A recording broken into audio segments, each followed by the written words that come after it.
Hello everybody, this is Manues and welcome to another part of the Eternal set review for the Dusk Road. Today with the Justice cards. I decided to change up the format a bit, both to make it more relaxing to record for myself and also a bit more convenient to watch for you guys. I decided to break it up into 4 parts, 1 page of 12 cards per part basically, making it easier digestible and people can watch it piece by piece at their own discretion. Some people already noted how kind of like lengthy and bloated it is. You can see how 45 to 60 videos are kind of deterring some people, so I hope this makes it a bit more convenient for more people. Let me know in the comments what you think. I think it's definitely a nice adjustment, simply because I don't really want to leave out cards. I want to talk about each and every card at least once a bit for constructed and just to have a comprehensive take on the entire set. So let's get started with Justice. Alright, so first we have the Emerald Waystone. It's pretty clear that armor is valued much higher than health, even more so than you would assume, because given that the Ember Waystone gives us 2 healths, we only get 1 armor here, which makes this that much worse, simply because armor is not much less situational than health gain for life force, I would say, since it only really makes a difference with relic weapons.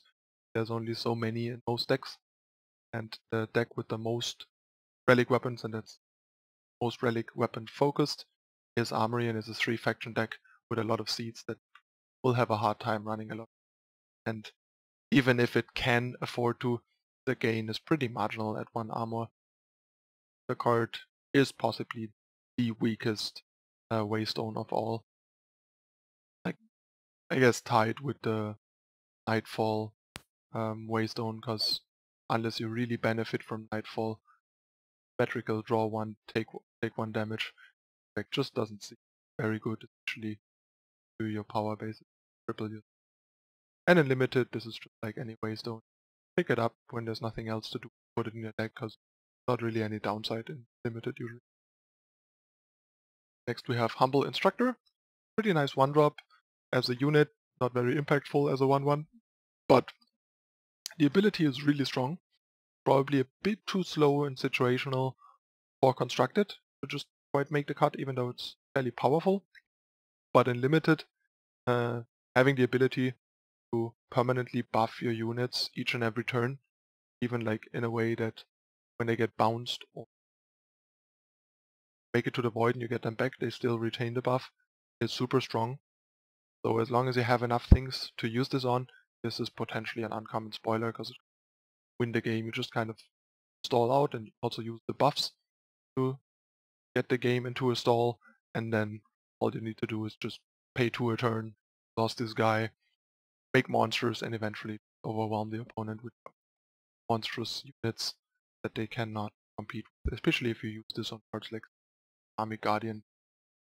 Legit nightmare for your opponent. And paying 2 and exhausting this is not that much of a cost in Limited anyway. Next we have Reliance Intervention. This is one of the best intervention, not the best, both because it has spell and also because it has pretty good modes. The -3 attack makes it into pseudo removal to kill a unit in combat without raiding, or killing it with a relic weapon without losing the relic weapon or losing any or much armor on your relic weapon, getting more value out of the relic weapon. The +1/+1 is the most situational, but I think it only really is worth it if you have absolutely nothing else to do with the card and it would otherwise be dead, or if it allows a relic weapon 2-for-1 the opponent rather than 1-for-1 the opponent. And as long as you have enough Valkyries, a weak protect is still a pretty good deal if it has alternative use aside from sitting in your hand. And yeah, trading for an opposing removal spell that usually costs 2 or more for 1 power is always a good. In Limited I think this is a lot worse, because it is quite situational without enough relic weapons or enough Valkyries in your deck, especially without enough Valkyries in your deck. This card seems pretty situational, underpowered often. Next we have the Justice Premium Common, like Trailmaker and Unpredictable Outlaw. Super outstanding. Our first overstated 1-drop basically. It's a mostly unconditional 2/3 for 1, since most of the good aggressive 2-drops happen to be gunslingers in Rakano and even in Argenport. And the 2/3 for 1 is super powerful, and the fact that it's a weapon and not a regular +1/+1 even happens to be an upside potentially. Rakano Sheriff or Crackshot Fugitive, for example, some of this on Gunsling. This is just, and in draft, no difference. If you have enough Gunslingers to support this, a 1-cost through 3 is better than a lot of 2-drops. Next we have another premium common. Justice got the better of the commons really, because there's a bunch of like prime level commons in that, and this is no exception. Wanted poster is probably tied for best common in Justice, Marshall. The condition is fairly easy to meet, especially in Justice-based, more controlling grindy decks.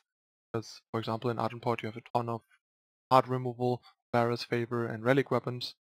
In more controlling decks you have the Justice-based removal, partial, and possibly the removal in your secondary color, and getting to draw 2 cards for 1 power even with a condition is just so good.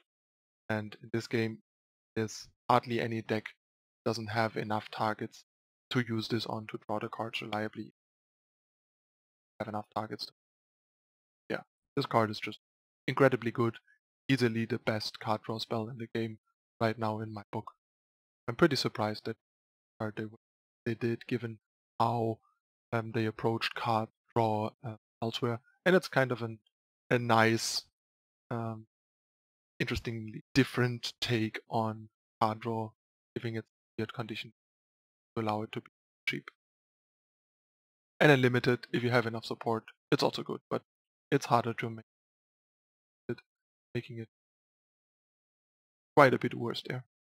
Next we have Whetstone. That's kind of an interesting card. Initially, I quite liked the idea of the card, but the more you think about it, the problem is, as a relic, this has no utility, no use other than buffing your weapon, so on its own it's a complete blank. So you're investing a card in nothing at first, and then you have to probably use multiple relic weapons with this to gain enough value out of it to make it worth a card. Like basically relevantly buffing like 2 relic weapons from not being able to deal with something to the range of dealing with something to make this really worth it. And that's quite a steep requirement, honestly, especially in decks that don't have that many relic weapons. It is nice to have a way to retrospectively buff your relic weapons when they're already in your hand or in your void, rather than in your deck, where artisan or Warcries can affect them and rise to the challenge. But still, I tried the card a bit and quickly showed that the lack of stats not being it like artisan is a big deal. People often, I think, underestimate the value effect of one body of artisan. Pressuring control decks, trading with early aggro units, or simply protecting your weapon by jump blocking and being curable with dash are all pretty facts. This card just does so little, so probably just not gonna make it. And in limited we don't think about it, it's unplayable. Next we have Copper Hall Potter, another really good draft common, or like not draft common, a really good common in general. This is like Justice answer to Temple Scribe and Dark Wisp. The Dark Wisp, instead of a random card, we get a Justice Sigil, but we get a 2/1 instead of a 1/1, making this really nice. This is in a lot of cases much better than Roland's Favor in Justice, even though it's less reliable at hitting your actually early power drops, because it might take a little dice. You have to keep that in mind. But all in all, having a 2-power 2/1 that draws you a Justice Sigil once it dies is a pretty sweet deal. And the fact that it's a Minotaur makes it, meaning it helps you hit its power for your Tarbrod and also turns into a 7/1 later with Tarbrod, giving you more hits with Tarbrod. So what's not to love about the card? I think it's a great card, and in limited it's possibly better. It's a premium 2-drop. And next we have the Crackshot Fugitive. I feel like in Rakano there's too much gunslinger competition in the 2-cost slot, with all the fire-based gunslingers being better. But if you don't have access to the fire gunslingers and try, say, like Argenport gunslingers, this is pretty good. Like, the card itself is good. The alternatives are just better in Rakano, which is why I eventually got it from my Rakano gunslingers. But yeah, this is often a 3/3 or 4/4 as soon as turn 3 for the first time, which is great stats for a 2-drop. And the fact that it can outgrow the 3/3 stat line is like the top end of 2-drops, making this sometimes much better than other 2-drops. If this is attacking as a 4/4 or bigger, it can stay relevant much longer in the game. Say, for example, most other 2-drops that eventually get outclassed. And in limited, a 2/2 for 2 is already okay if you need a curve filler, and if you can take advantage of the fact that it's Gunslinger or its ability, it quickly becomes a pretty good common 2-drop. Next we have Curfew Enforcement, the Valkyrie tribal part that you can like copy itself, basically replicate. Here we get a Copperhold Bailiff trigger without the body for less, and in return we can basically replicate the effect for each Valkyrie we have and 2 power extra we can afford, which makes this usually worse than Bailiff, I think, because basically if you use this for 4 to give -2 to all opposing units, you have to have a Valkyrie that you can exhaust, and you don't get like anything else. Well, and it costs you 4. Bailiff costs you 3, gives you a 2/3 Warcry instead of the second -1, and doesn't require anything else in play, doesn't require you to exhaust a blocker or attacker, so card's just pretty underpowered and situational. This is possibly the worst of the cycle. I'm sure it can be nice later in the game, it for 6 or 8 to completely cripple an entire opposing board when you're in a stall, but it's not that likely, especially given that the Valkyrie deck will be very evasive and most opposing units are ground guys, so it won't matter that much. Gonna race in the air and probably win does enough. In limited it's a bit different. You have a couple of Valkyries, I can see this having the potential to win a game by just crippling the opponent so much. Stalling out, crippling them, and then try to man's virtual card advantage generate. But it's still not gonna be super good. Seems playable there under the right circumstances. One thing though I have to say is that I really like the artwork. Curfew enforcement of the Valkyries policing the city and enforcing the law and stuff is pretty cool. So flavor-wise, it's a very cool card, but quality-wise, not so much. Next we have Rampart Protector. This card is just, let's be honest, horrible. The 2-cost 1/1 is basically a badge for Fragile Relic, and the ability is super conditional, attached to the condition of having Valkyries and having Valkyries die, and then all you get is a ground guy in a deck that doesn't care that much about ground guys, likely. So both in limited and constructed, the card is just bad. I don't get this card, I think. Useless. underpowered. Will sit in play for way too long, not doing anything until a little bit won't have much impact anymore. By the time you get the first 2-2, the 2-2 is do you much good. Next we have Reinvigorate. It's a pretty sweet card. Like in Constructed, fast combat tricks are a bit problematic. This might be just good enough though, between being a surprise effect, blowing out the opponent by readying an exhaust unit, and permanently granting endurance, which helps you break cards like Winter's Grasp or Permafrost permanently, for example. Has the potential to 2-for-1 the opponent, break a stun, and eat an attacker, and then get +1/+1 for each battle skill, so always 1/+1.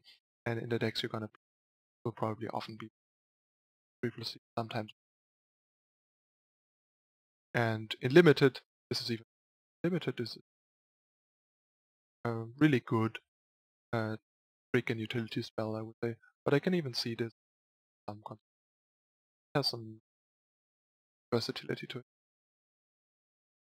And last but not least, for the first part, we have another nice common, not quite a premium common, but a very nice, appealing role player. A 1/2 flying for 2 that is a Valkyrie is nice because we lack playable cost Valkyries. Curve into, say, Inquisitor's Halberd. This is the perfect body for Inquisitor's Halberd, both providing a Valkyrie for the Valkyrie ally and turning it into a 3/5 weapon, and also providing a blocker to protect the weapon or just chip shot damage the opponent. This also helps Valkyrie's Fireguard do its job, and I can see this either going into Valkyrie mid-range deck or just an armory deck that is a bit more focused on Valkyries and gets to play Inquisitor's Halberd for it. This just curves pretty nicely past weapons and does some relevant stuff. I just really like the card. And in limited, it's kind of the same. If you can take some advantage of the fact that it's a Valkyrie, a flyer, and or the armor gain other than just health, it's a pretty solid pickup.